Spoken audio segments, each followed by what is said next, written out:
saya sudah telepon Allah, nanti besok-besok ada yang mengatakan saya sudah WA dengan Allah, besok-besok ada yang mengatakan saya chat dengan malaikat. Ini jadi problem. Karena itulah kemudian penting ada batasan, penting ada aturan untuk menunjukkan satu bagian dari kebenaran.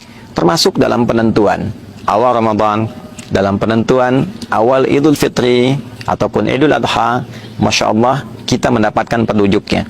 Kita mendapatkan ajarannya yang terjaga dari dulu sampai dengan kini. Penjagaan silsilah riwayat itulah yang disebut dengan isnad atau disebut juga dengan sanad. Sesuatu yang terverifikasi, tersambung transmisinya dari mulai penyampai pertama yang mencontohkan, meneladani kepada kita semua, yaitu Rasulullah Sallallahu Alaihi Wasallam. Sosoknya ada, situsnya masih ada sampai sekarang, ajarannya masih ada dan terjaga sampai dengan kini. Itulah sanad. Ada komentar menarik dari seorang alim, allamah, seorang begawan pengetahuan di eranya, yaitu Al-Imam Muhammad Ibn Mubarak, saat beliau memberikan penilaian yang sangat luar biasa pada silsilah transmisi penjagaan syariat ini. Al-isnadu minad din, laula al-isnad laqala man syaa ma syaa. Isnad itu silsilah transmisi penjagaan riwayat sampai kini, sampai kapanpun, itu bagian yang sangat penting dan pokok minad din, dari agama, dari ad-din, dari Islam. Laulal isnad, bila tidak ada pola penjagaan seperti ini, laqala man syaa ma syaa. Tentu setiap orang bisa berkreativitas, ingin mengatakan apa yang dia kehendaki tentang apa yang dia inginkan. Itulah yang menjadikan Islam begitu istimewa. Tidak ada orang kreatif menunaikan sholat subuh dari 2 menjadi 3 misalnya, atau dikurangi 1, atau dari takbir langsung sujud, bangkit lagi langsung ruku. Tidak ada. Semua teratur, semua terukur. Itulah sanad. Pun demikian ketika kita akan memasuki bulan suci Ramadan, ada aturannya. Diberikan 2 tata cara. Yang ingin mudah, yang bisa menjangkau di titik-titik yang bisa dilakukan, silahkan melihat, namanya ru'yat. Kapan hilal muncul? Di akhir bulan, begitu tenggelam kemudian matahari, dilihat. Jika terlihat hilal di akhir bulan, setiap tanggal 29 dari bulan-bulan Hijriah, muncul hilalnya, maka bisa dipastikan keesokan harinya adalah hari baru di bulan yang baru. Bila tidak tampak, genapkan. Bilangan bulan itu menjadi 30, lusanya adalah hari baru, bulan baru. Jika punya kemampuan, Anda bisa menghitung. Diukur, dilihat, dicek sampelnya, dan menjadi penanggalan-penanggalan yang terukur. Itulah yang disebut dengan hisab. Dulu orang sholat juga meru'yat. Ru'yat bayangan matahari. Tanam tongkat, lihat ukuran seperti ini, tibalah waktu zuhur. Yang demikian, ini asar. Yang begini, maghrib sampai dengan selesai. Sekarang, kita alihkan itu kepada hitungan-hitungan yang terukur dengan presisi tinggi. Maka lahirlah ilmu hisab. Sekarang orang tanya, jam berapa sholatnya? Sekarang orang tanya, kapan sholatnya? Orang tidak bertanya bagaimana menanam tongkatnya dan melihat bayangannya. Intinya, bisa dilakukan dengan ru'yat, bisa dilakukan dengan hisab.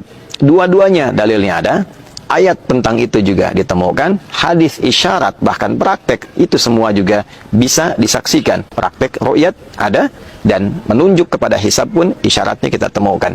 Dua-duanya bisa dilakukan. Dan keduanya menjaga kita konsisten dalam turunan syariat. Jadi menutup peluang untuk kreativitas, menutup peluang untuk inovasi di luar titik itu. Inovasinya sudah ada. Inovasi pengembangan teknologi untuk membantu kepada ru'yat. Kita dapat teropong yang mengakses dan melihat sehingga presisinya bisa tinggi. Inovasi pengembangan untuk hitungan secara digital. Kita temukan hitungan-hitungan digital dengan cepat. Sekarang kita punya pola hitung yang sekali kita klik menunjukkan angka yang presisi. Itu di dunia hisab.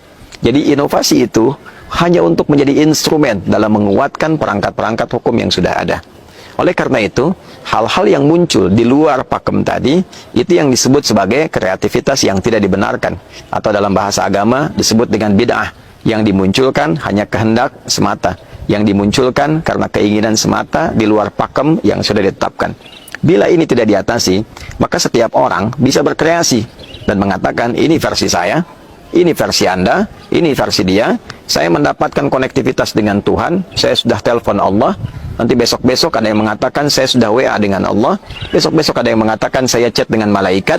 Ini jadi problem.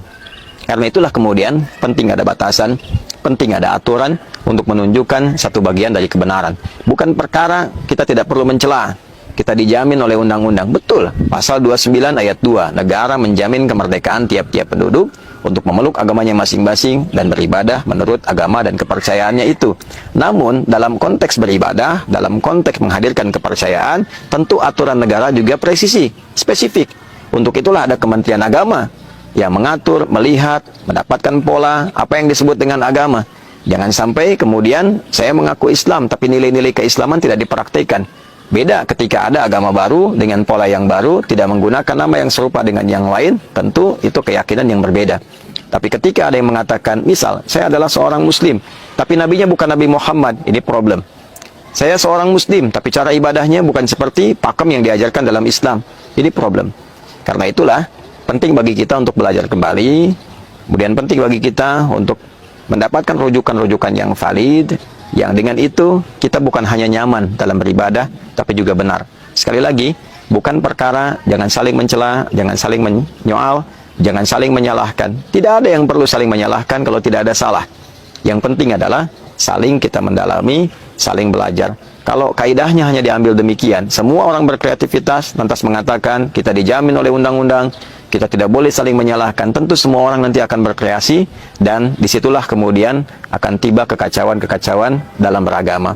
Untuk itu, kita saling mendoakan, sekaligus saling mengedukasi, dan dengan itu pula pentingnya di sini muncul peran dari Kementerian Agama, peran dari Majelis Ulama Indonesia, peran dari ormas-ormas untuk saling duduk bersama, saling menghimpun, bersilaturahim. Boleh jadi kejadian-kejadian yang muncul di sekitaran kita diizinkan oleh Allah untuk menyentuh hati kita, supaya kembali untuk mendalami agama, kembali mencerahkan umat, kembali menyatukan, tidak sibuk pada hal-hal yang tidak terkait langsung dengan nilai-nilai keagamaan. Semoga Allah melindungi kita, semoga Allah memaafkan kita, semoga Allah menghimpun kita dalam kebaikan, menyelamatkan kita dalam beribadah sampai pulang kembali kepada Allah dalam kemuliaan, dan lebih penting daripada itu, semoga Allah senantiasa menyatukan kita dalam kasih sayang, saling memaafkan dalam kebaikan, dan bangga pulang sebagai hamba Allah dan umat Rasulullah Nabi Muhammad sallallahu alaihi wasallam. Rabbana atina fid dunya hasanah wa fil akhirati hasanah wa qina adzabannar. Allahumma hdina siratal mustaqim, siratal ladzina an'amta alaihim ghairil maghdubi alaihim waladdallin. Wa akhiru da'wana alhamdulillahi rabbil